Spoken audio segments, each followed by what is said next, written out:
O último sábado, dia 26 de julho, marcou os 61 anos do início da Revolução Cubana, que pôs fim à ditadura de Fulgêncio Batista no país.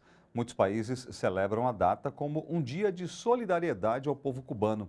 No Memorial da Resistência, em São Paulo, aconteceu o Sábado Resistente, que lembrou os históricos laços entre Brasil e Cuba.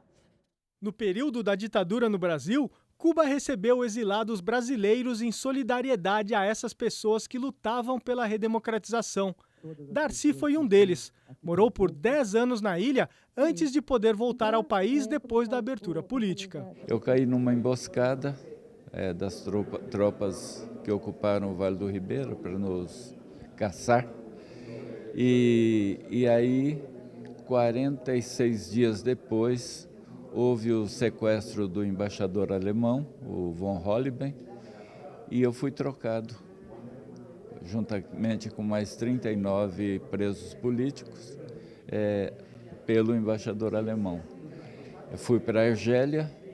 Em Argélia eu fiz contato com os cubanos, a minha família já morava em Cuba. Aí eu fui para Cuba com a intenção de retornar ao Brasil. Além das palavras de agradecimento pela acolhida, a 7ª Convenção Paulista de Solidariedade a Cuba também se solidarizou com os palestinos e condenou os ataques israelenses à faixa de Gaza. É com muita tristeza que a gente assiste esse massacre da Palestina. A gente tem vivido uma situação internacional terrível. A convenção debateu o Dia da Rebeldia Nacional, comemorado em 26 de julho.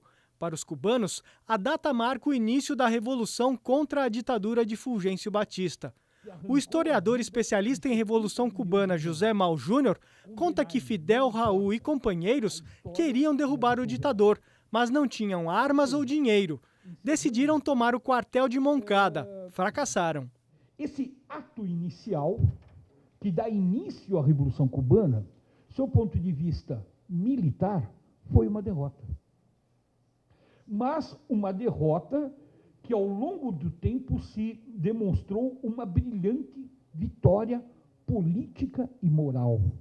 Hoje, Cuba é um país socialista e internacionalista, que presta solidariedade aos povos que necessitam de apoio. Aqui no Brasil, agora a gente tem uma situação muito fácil de sentir, que é quando o Cuba manda os médicos para o Brasil para atender a nossa população, né?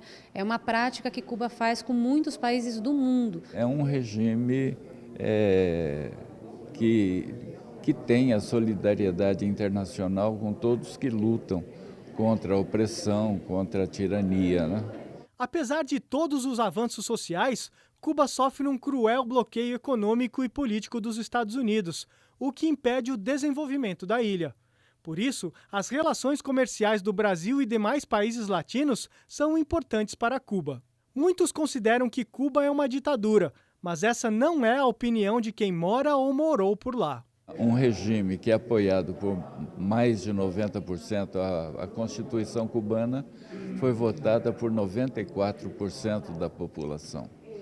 Houve um plebiscito que aprovou a Constituição. É para decidir en la vida política, en la vida económica, comercial, social, de transporte, de comunicaciones, en todas las ramas de la esfera de la sociedad. Y eso lo decidió el pueblo. Es una dictadura, pero es la dictadura de todo el pueblo.